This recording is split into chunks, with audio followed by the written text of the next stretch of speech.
Welcome to Hot Springs Village Inside Out, a weekly podcast where Hot Springs Village, Arkansas is the star. Join me, Randy Cantrell, and my co-host Dennis Simpson as we discuss the history, facts, people, places, events, lots more surrounding Hot Springs Village, Arkansas. Visit the website at hotspringsvillageinside.com.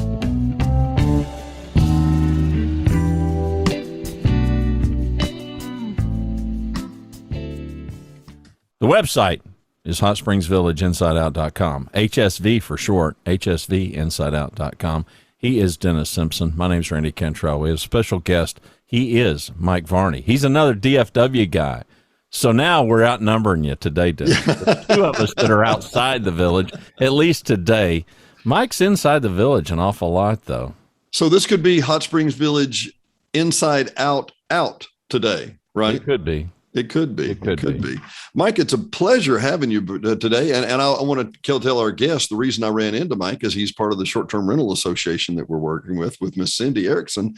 And first of all, Randy, as we hit the button today, we've got how many days and how many listeners and how many viewers and all that stuff. Oh, I knew you'd. I should have looked this up. So while you're looking it up, I want to tell our guest. While you're looking it up, I want to tell our guest real quick, or our listeners, the number one show that we've ever done so far, at least according to YouTube, is about a reserved property. We're probably looking down the barrel of 800 views on that particular one show. I didn't know that it was uniquely hitting a nerve, but apparently it does. And we have a follow-up to that we'll be doing shortly. So just want to let everybody know, thanks for watching. Thanks for listening. You people in Finland, where was it? Finland, New Zealand? Our one listener in Finland. Our one listener. We're going for two. Well, we're pushing for two. We may have two.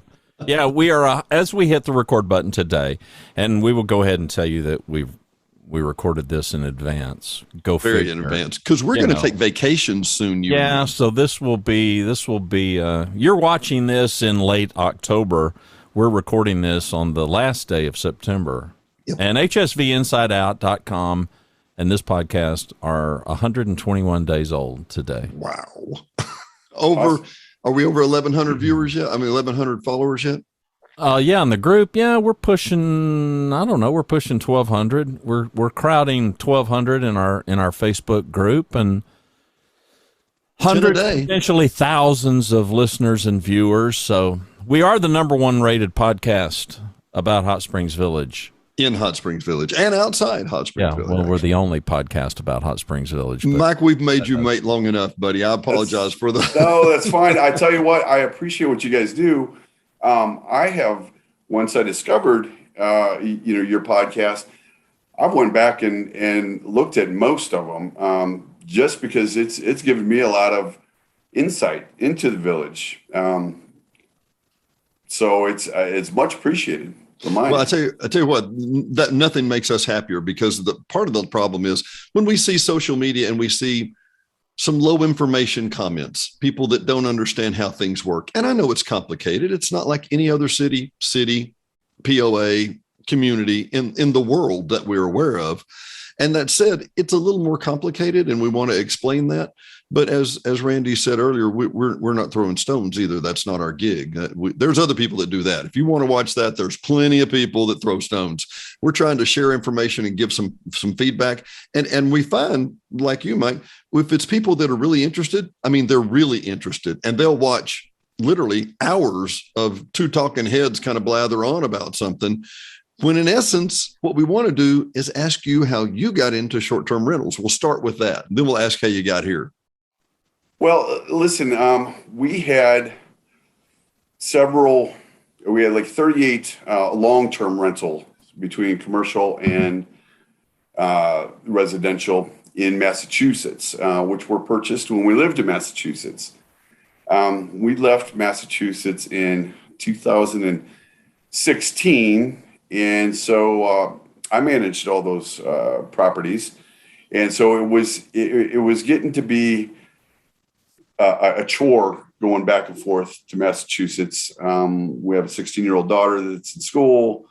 For various reasons, it was time.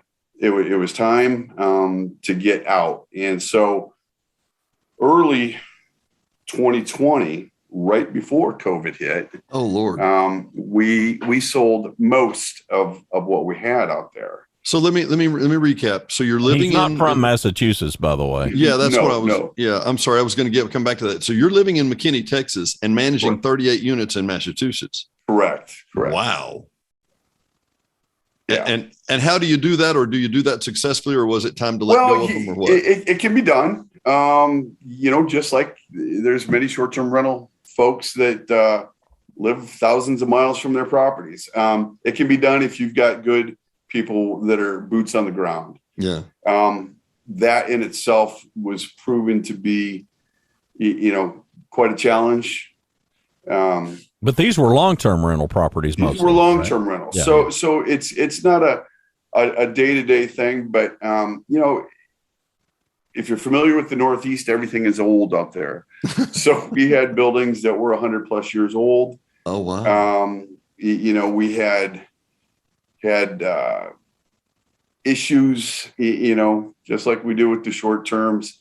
And it was just getting to be too much with the back and forth, and the timing was right. It was either let's put a bunch of money into these things or get out. And like I said, I think we timed it pretty good right before COVID, and then we had like 5 units left that were all in one building that we sold in November. Well, let me ask. So, and we've jumped ahead just a piece, and we're going to have to go back and forward. So, your wife's name is Jolene, correct?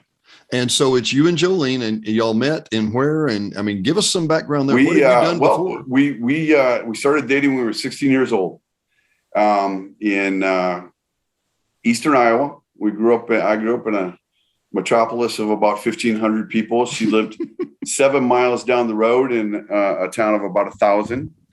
Farm communities that my sister lived in the same town that she did. I have an older sister, and I spent a lot of time there in the summer with my sister. So I actually played baseball in the summertime. So I played Pony League, and Jolene's dad was my Pony League baseball coach. That's how I met her. The following year, we started dating, and I spent a lot of time in Walcott as well with my sister, and I were very close. And so our journey started when we were 16. How did you get from Iowa to McKinney, Texas? Or have you been all over? Oh, we've been all over. After went to school, University of Iowa, we both went to work for Kimberly-Clark out in New Milford, Connecticut. I was in operations, Jolene in finance, and we had moved, like I was telling Randy earlier, about every 2 years, really, that whole corporate world. It worked out for us, for quite some time. Jolene was climbing the corporate ladder. She was actually the treasurer at Kimberly-Clark. Wow. For a period of time, and has been in CFO positions after she left that. Lots of travel, lots of different jobs. We ended up back in the Metroplex for the third time. We keep gravitating back here.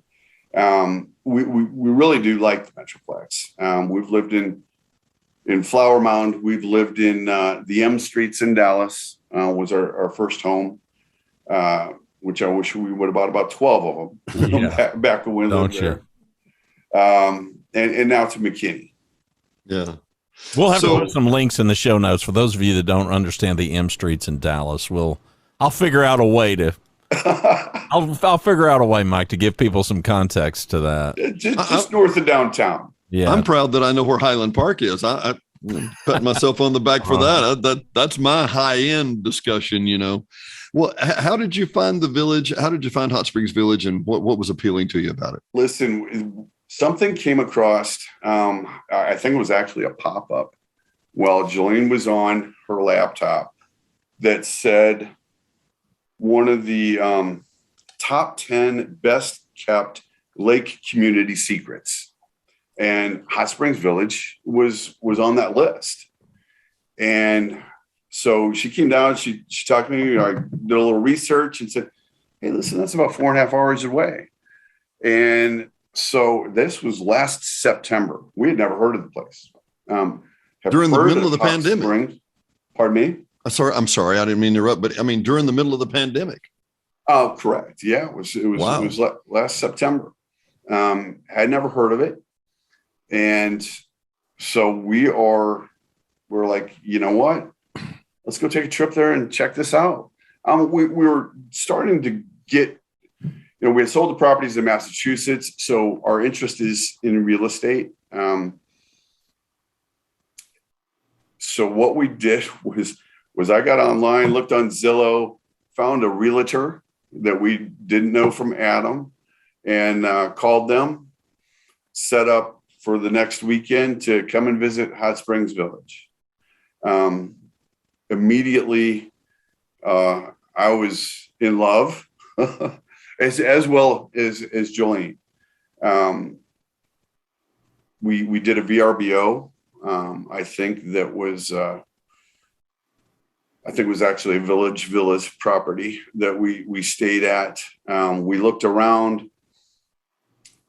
2 days later, we put an offer on a house, which became our first house. It was a very unique property. We were looking for something. We've got a condo out in Durango, Colorado. That kind of happened the same way. Visited for the first time before we left. We did that, and we short-term rent that. So we had an interest. The realtor that we met with has 4 of our own properties, short-term rental properties in the village as well. We looked at some of her numbers. We did some due diligence. We bought the first property for ourselves, knowing that that's where probably long-term we would like to be. I don't know if it will ever totally leave the Metroplex, but between the village and Colorado, at some point, we kind of formulated a very quick plan. That's what we were going to do. This property, we moved on very quickly because it was a very unique property for the village. It's on Lake Balboa, on Resplendor Way. And we knew that if we didn't move quickly, it was going to be gone. And we kind of thought, this is our one opportunity for that property. And we also knew that if we needed or decided we didn't like the village for whatever reason, that we weren't going to have any trouble getting out of it. Going forward. So now you have this one, or you have more, or what have you got now? No. So between September, when we put the offer on the first property, between November and the end of December, we closed on 4. Because you need a good round number. You don't need an odd number. Well, but keep in mind, he basically liquidated Massachusetts, folks. So this is exactly. As a matter of fact, we did 1031 exchange for one of the properties, and we are going to have an odd number because we're currently in the process of getting our 5th ready. So I can read in between the lines that it's been semi-successful for you. Is that correct? Well, we're hoping. We've jumped in with both feet. You ask why the village for short-term rentals.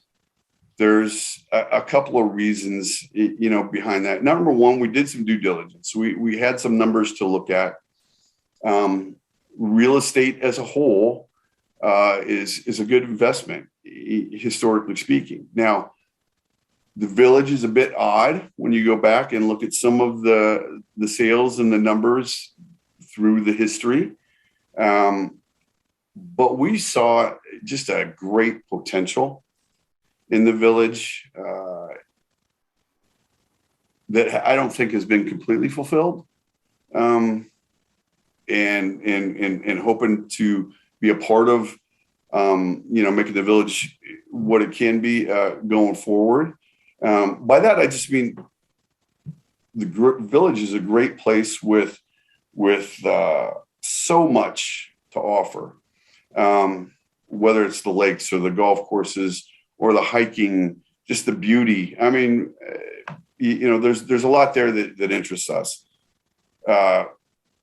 We didn't hesitate because we were buying homes that we felt that if we needed to get out of them, like I said, the short-term rental didn't work, we'd be able to get out of them. We weren't buying fixer-uppers. We were buying homes that were nice homes that, based on dollar per square foot, we were getting at good prices. We didn't get in at the low point, but I think we got in before the high point.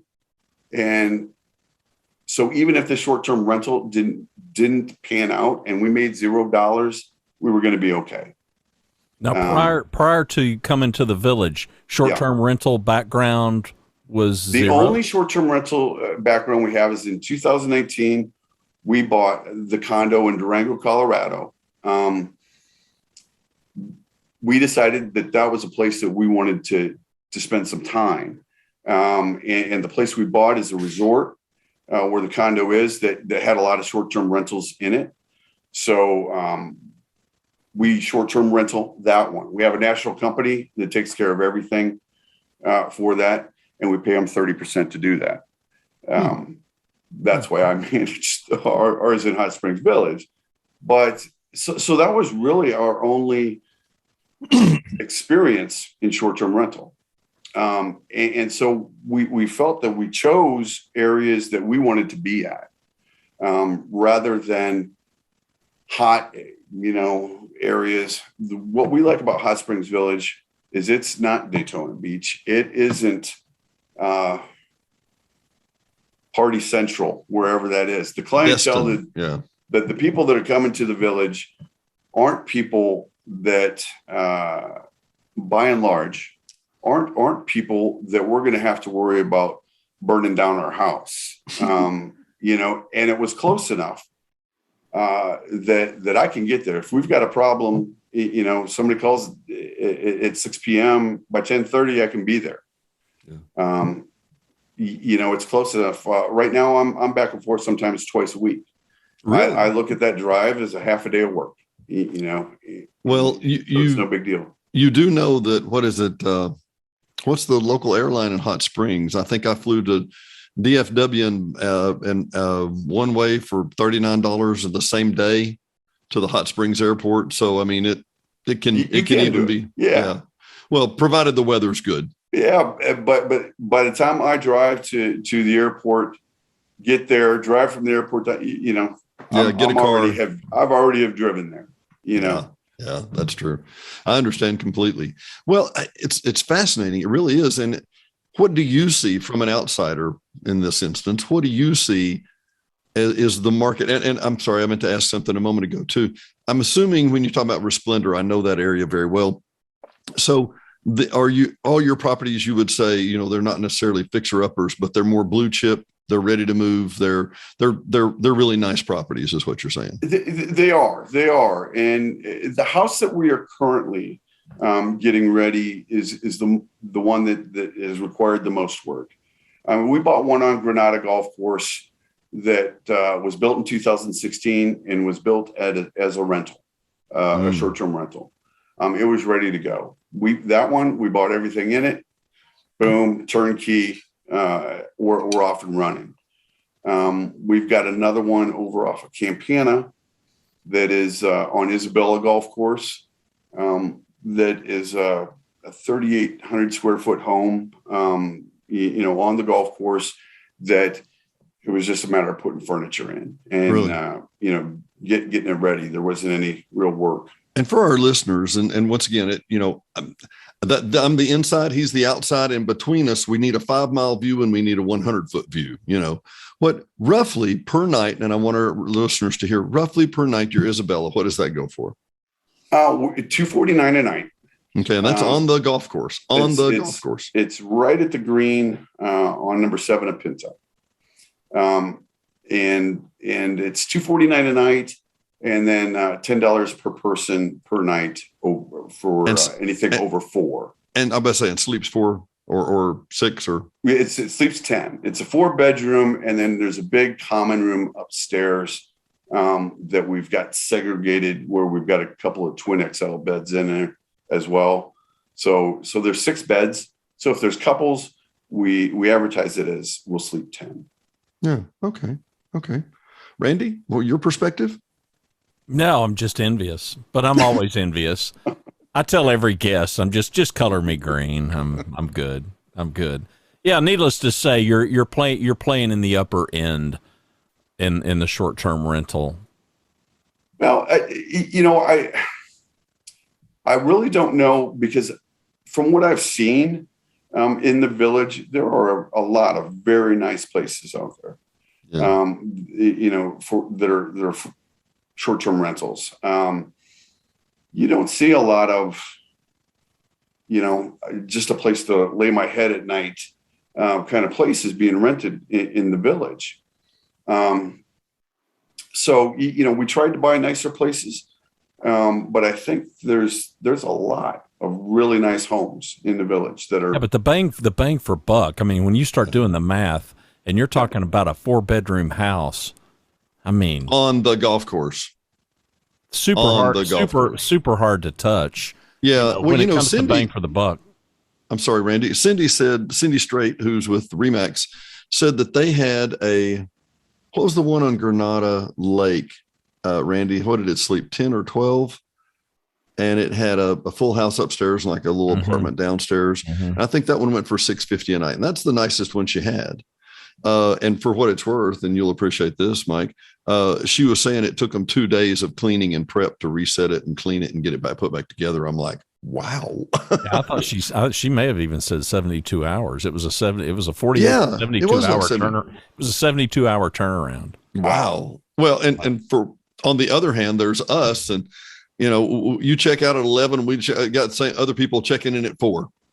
So move it, people. We got to hop here. Well, that's what we do. We have a 10 a.m. checkout with a 4 p.m. check-in to try and give the cleaners enough time. And most of the time, that's sufficient. I mean, the cleaners we use usually get 4 people in there, at a time, and they're going at it. And typically, like I refer back to the kind of clientele we get in the village. Most people are pretty respectful and leave the house in great shape. That isn't 100% by any stretch, but yeah. Well, we're about to have a significant sea change in the village in some areas. I met with Stephanie, who I don't think this is any disclosing anything. Stephanie Heffer was with the POA 31 years. I'm sorry. Yep. Let's hope not. I don't want to have to edit. No, we're not passing out anything that's privileged information. But she now works at Remax at Arvest at the bank, and she was asking. They're talking about putting a developer is going to put right there on at the corner of Pizarro and DeSoto. They're the western end of Pizarro. They're talking about putting in 18 apartments and townhouses. And she said, do you think that will affect your business? Talking to me about our rentals here on this lake. And at this time, I think we're looking down the barrel. We've got over 1,250 5-star reviews, but we're looking down the barrel at probably 1,450, maybe 1,475 total stays over the last 3 years. And I bet of those 1,400, or I could be even 1,500, the ones that, didn't make a review or whatever, I think maybe I've had half a dozen talk about golf. It's just, if you buy a place on the lake, you're not thinking about the golf, which is particularly as Stephanie calls it on the other end, Golfville, Magellan, Isabella, Ponce, DeSoto or De Monte, Granada, that is Golf City, whereas we've got more lakes on the west end, and we've got a lot of lakes on the east end too, but I call them ponds because they're not that big. But yeah, you get my drift. You get my drift. I do. So do you think that the hotel or whatever they're going to call it, you think that going in will affect you? I time will tell, but I wouldn't think so. Maybe it's a different experience.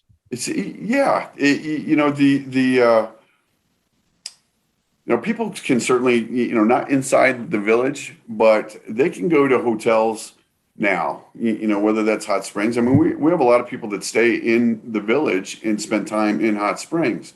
So, I think the people and everything I've read and the demographics are such that now the homestays are what people are looking for. I mean, listen, we can have 3 families in that house at $289 a night, say, with the additional upcharge, where you'd have 3 hotel rooms, and you've got a beautiful home on a golf course with the ability to cook or go to a restaurant. Everybody has their own room.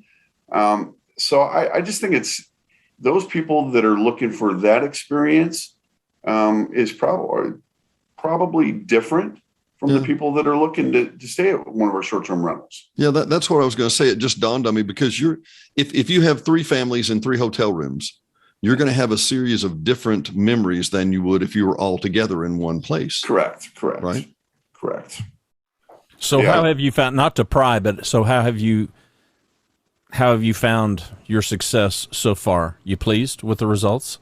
We are, you can always do better. As a business, we still feel that we're very much in startup mode. We didn't get these things on VRBO, Airbnb. If you can imagine, we've only got 3 of them out there right now. Our house on Resplendor, we rent selectively, I'm going to say. It's not on VRBO, Airbnb.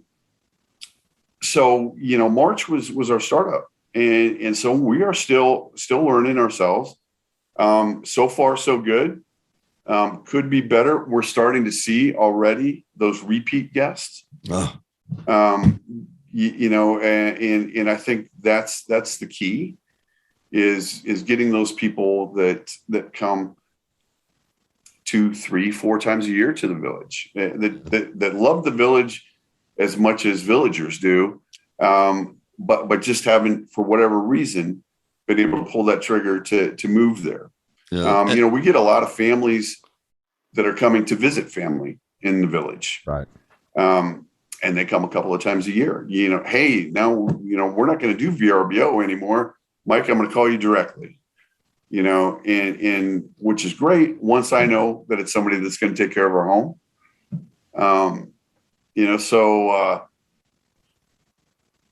I think we're pleased so far in what's going on. And the bottom line is, I think that the potential is for things to get nothing but better. Are you still scouting new properties? Well, we said question. After 4 that we're done and we're going to wait and we're going to see for a while. But we recently got this other one that we're getting ready, which is a 4-bedroom, 3-bath, which all our properties except for one are 4-bedroom, 3-bath. We were a little frightened because of the purchase price of the golf course on the Isabella golf course one, and it being a larger property, but we're finding that that's our best renter.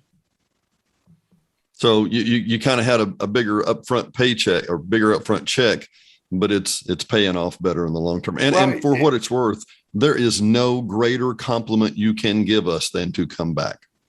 None. Exactly. And once somebody's at the village, the village can sell itself. To tell you the truth, if our circumstances were different, I would have moved there yesterday, full time. I mean, I really, really enjoy my time there. I spend as much time as I can there. And so I don't think that that is going to be, too far in the future where all of us spend more time there. And so I I think for our renters coming back, it is, the village can sell itself. Yeah. Our second greatest compliment, I think, Randy, you'll know exactly what this is like. We have people that will come to our house, stay in our unit, or stay at one of our other units. And when they show up, well, we're going to go to the hot springs, and we're going to go up to Garvin Gardens, and we're going to go to the lake, and then we're going to get a rental. And then they come back and say, we didn't do any of that. We just came and we walked some trails and we slowed down and we relaxed and we looked around, and it was just stinking gorgeous and stinking quiet and peaceful. And we had plenty to do here. We were surprised. We thought of this as a bedroom community. We needed to commute back and forth to the real city, but we didn't miss anything. We kind of scrapped our plans after a couple of days and went, forget it, Randy? Oh yeah. No, we're good. Yeah, we're good. I mean, by the time the audience sees this, we will have already come and stayed there for a week. And yeah, okay, we create this list. And of course, with this podcast, I am going to meet some people face to face for the first time. But yeah, by and large, we're like, nah, we're good. We're good. We'll just sit here. We'll just sit here and watch the chipmunks and whatever else. So I want to ask, before we wind down, I want to ask about this association and you as kind of one of the, and both of you as kind of, part of the founding group of this. And thanks to Cindy Erickson for getting this thing started. But I'm curious from both of you, and Mike, you go first, what you would hope that would accomplish, particularly as it relates to the people that don't really understand this as a business. And there's a ton of false assumptions out there about it. I mean, what are your hopes and goals for that group? Well, I think the number one thing is to get rid of the negative connotations that are surround short-term rentals, whether that's in the village or whether that's in my neighborhood here in McKinney, and how to go about that as a group cause, to work with the POA, to set some standards, to be the best neighbors we can be, and how we go about that, to get out to the people how much revenue a short-term rental can bring into the village, to the golf courses. There are so many benefits that a short-term rental association can do, I think, together, as far as setting those standards and being, one voice instead of scattered, and the biggest thing, is listen, short-term rentals are going to exist. I think the village actually needs them. I think the biggest thing we can do as a group is to, I don't want to say police, but to do the best we can to make that experience the best it can be for us as a short-term rental host, for the POA, for our guests, and certainly right along with that is for our neighbors that are besides these short-term rentals, and set to the figure bar out, higher. the best practices to make that happen. Yeah. Well, I don't know that self-policing. I understand. I agree. But Cindy, and I appreciate her comment about this. And Mike, you and I worked on this and some other things. And that is, the very, very bottom line is we have two options. We can be policed, or we can self-police and hold ourselves to higher standards so that there's no need to police us. And there will always be anybody in any community who has a neighbor who even doesn't have a neighbor may have a complaint about their neighbor that's 4 houses down. That's understandable. That happens everywhere. Mike, you and I talked about the numbers, and I'm working with Clara to talk about this. Number one, short-term rentals have been here since day one. 50 years ago, one of the very first things Cooper did was, okay, we're going to build a lake. We're going to build a golf course. We're going to build this place in the middle of nowhere at that time. No Walmart within 30 minutes, no McDonald's nothing. The post office was, beside the gas station in a little bitty convenience store, we would call, and they built all that. Well, but they had to build short-term rentals too, because you don't want people driving back and forth to a place they are going to fall in love with and come home, but they can't even spend the night here. So short-term rentals have always been in that mix. And according to some of the numbers that you and I put up, we talked about there were 230,000 rounds, 230,000 rounds of golf last year in the Village. Not our peak by any stretch, but still a good year. Okay. Golf has picked up, significantly. If that was $45 a round, that would be around $10 to $11 million. Okay. Roughly guessing at this, because I know the number of registered Airbnbs and VRBOs is around 270, in that ballpark, 280. And I think there's about another 100 that I can account for with some of the other Village villas and places like that. So typically about 375 rentals in the Village. If those rentals are generating $175 a night, 65% of the time, that's over $14.7 million, roughly 40%, 30% more than every golf round played in the Village. And I want to, and really, Mike, I want to get your spin on this, because you're in a better position to answer this than anybody else. When I hear people say those people, those outsiders or those investors, nobody wants to use the word investor because it's those just evil Airbnb people, as some people call it. Those, they're just taking money out of the community. I don't see it that way. I see that we're investing hundreds of thousands, if not millions of dollars into this community and holding up these property values for you and everybody else, and helping the community. What would you say to somebody that says, oh, you're just taking money out of the community? Well, I'd given them an example that I've used before, which is, it's fact.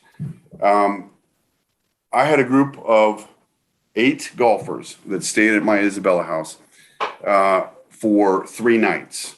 So they played golf for 4 days. They played the first day they came in. That generated, and this doesn't include anything that they've paid for lodging. By the time they paid for their golf, they ate at restaurants 2 times a day. They went to Brookshire's to get drinks, just drinks and some breakfast stuff, and ate out the rest of the time. That 3-night stay generated right around $3,500 that went to the Village. That scenario plays out time after time, day after day, month after month, at all of these short-term rentals that are putting that money into the Village. I mean, that number doesn't include anything that they paid for the stay at my home, and which, by the way, they pay taxes. I'm going to even go a little further. Typically in the summer, just these 3 homes, I pay cleaners about $700 a month or a week, that live inside the Village. I pay a maintenance guy to take care of my garbage. I've put my garbage out 1 time at any of these houses. Either myself or somebody else collects it and takes it away. About $125. I pay somebody that lives inside the Village to take care of my lawns.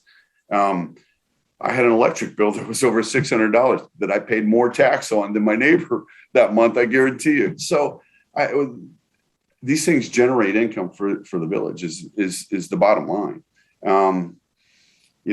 Do I hopefully make money? I do. That's the bottom line. But I've put a significant amount of money into the potential to do that into the Village myself. I pay POA fees. I do all that things on these houses, but that house generates that kind of income for the Village besides the regular POA fees, besides the regular bills that are paid by a typical person that lives inside the village. So I see that as a real benefit. Well, and not to mention just the purchase of the properties in this economy. You're buying 5 properties, 5 houses in there has only enhanced the property values collectively inside the village. It's just how it works. It's just pure math. Yep. We need Jolene on here. We need we need the brains of the outfit. We need the numbers. Yeah, the numbers she can absolutely. Well, it does dispel a bunch of myths. Go ahead, Dennis. No, I was just going to say, if you need a CPA, I've got one, but she's real introverted. She won't want to be on camera. But, and she reminds me, just because I'm a CPA, I'm not a walking calculator. I'm a CPA. Give me a little bit of time to run these numbers. Huh? Yeah, well, not only that, but she is, we joke about, calculators. No. But she can spout IRS regulations right and left. Sure. I mean, it's just mind boggling. It's a waste of a beautiful mind, if you ask me. But that said, I do want to make some note, and it's chicken or egg thing. Can't have eggs without chickens, et cetera, et cetera. When I just mentioned a minute ago, we had 230,000 rounds of golf. Without short-term rentals, would we have had 200,000? I mean, well, Dennis, to your point, that's about $60 a round, I believe, for a visitor as well. Yeah. So that fee is even more. Where myself as a POA member, I think it's about $38. Yeah. Of my visitors, they're paying $60 a round, and they think it's a pretty good bargain. Absolutely. Well, I tell you what, Mike, we can't thank you enough for being with us today. Thank you for being in the short-term rental group, the association. Thanks to Cindy Erickson. And don't forget the lightning round here. Oh, that's right. We've got the lightning round. We got the lightning round. Yeah, don't this is my favorite part of the show. Round. Yeah, I could. These are quick. These are quick and painless, Mike. Okay. Hiking, boating, golf, or tennis. I'm gonna say golf with a slight edge over boating. There you go. Hamburger or taco. Taco. Beaches or woods? Woods. If you had a warning label, what would it say? Ooh. Deary me. You're going to get me in trouble now, Randy. Caution, truth may come out of my mouth. Proceed with caution. Oh, okay, there you go. Favorite sport? Football. Appetizer or dessert? Dessert. And what would it be?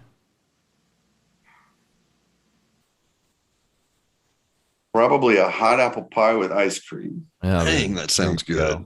Yeah. All right. You're in McKinney, but pretend you're not. Okay, so you're on your house, Balboa. What's the most interesting thing you can see out your window? The lake, the loons on the peninsula in the backyard. You were just asking for one, weren't you? No, you're good. You're good. Yeah, you keep going. I'm just getting more. I'd say the lake. You can see the lake from every room in the house. Wow, that's awesome. Reading, watching, or listening? Watching. Sneakers, sandals, or hiking shoes? Sneakers, definitely. Do you have a nickname that you can share? I really don't. I mean, that's all right. Yeah. Listen, I grew up in Eastern Iowa. I grew up wrestling, and my wrestling coach always called me Varn Dogs. What? Where Varn he came up with it? Why? I don't know. Varn Dogs, like with a V, like your name. Varn Dogs. Yeah. Part of my last name, and then Dogs. It was a Varn Dogs. It was a, sounds like a good name of endearment from it. That sounds like a good LLC name, Varn Dogs LLC or something. All right, first job. First real job, detasseling corn at 14. That does not sound fun. It's not. I had a friend tell me one time I was building pools when I was 14. He said, "This is an honest living. Some days it's a little too honest." And I thought, yeah. Sounds like a job that's too honest, right, Mike?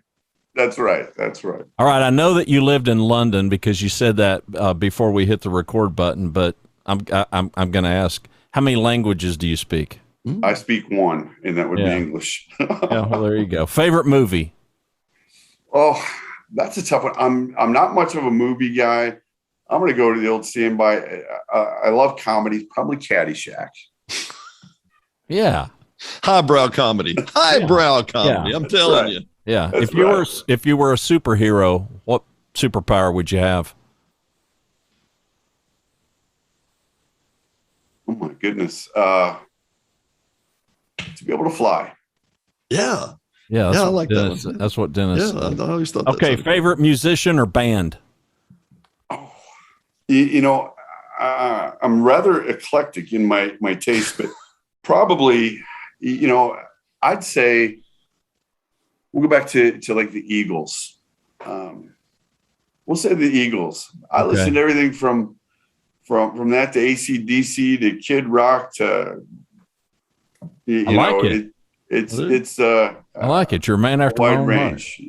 Yeah. All right, the very first concert you went to. Oh my goodness.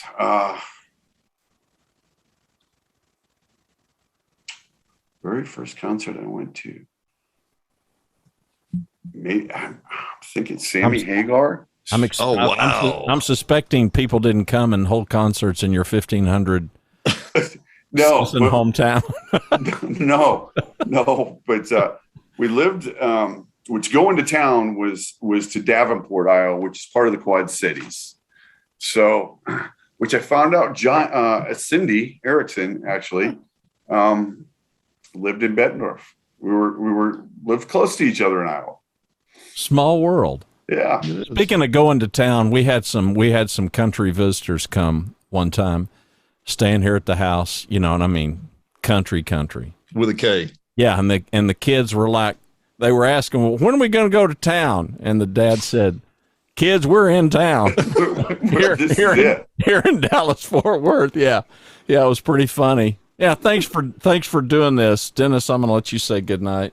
I've got to throw out to Lauren. Lauren was a friend that helped me buy lots and sell lots here in the village 20 years ago. She's from Long Island, New York. She and her daughter came out one time and she said, this is really pretty and all, but where's the mall? And I said, well, there's one in North Little Rock. And I mean, this is the big mall, McCain Mall in North Little Rock. And the little girl, a couple later that week, they came back and her daughter, who I know now is a grown adult, and we still joke around. And she looked me square in the eye. She put her finger in my face and she said, where's the real mall? Honey, that's it. I'm sorry. I mean, this was the biggest one in the state at the time. I'm like, I'm not holding out on you. I'm not mall withholding from you, buddy. Really, seriously. Anyway, I still tease Lauren about that and her daughter. It's a pleasure. Mike Varney, it has been a complete and total joy to hear from you today. We appreciate you reaching out and talking with us. I am Dennis Simpson from Hot Springs Village Inside Out, and he is Randy Cantrell. Just say my name. He does it to me every time, Mike. It's just and by the way, we got to say I've seen that. We got to thank Jolene for loaning her laptop. Had some computer issues, but I got to tell you, man. I mean, Jolene's laptop, it's got a dynamite webcam, Mike. It looks really, really good, and the audio it's as good as anybody we've ever had. So we give you high marks for that. Well, I will make sure I pass that along. Yeah.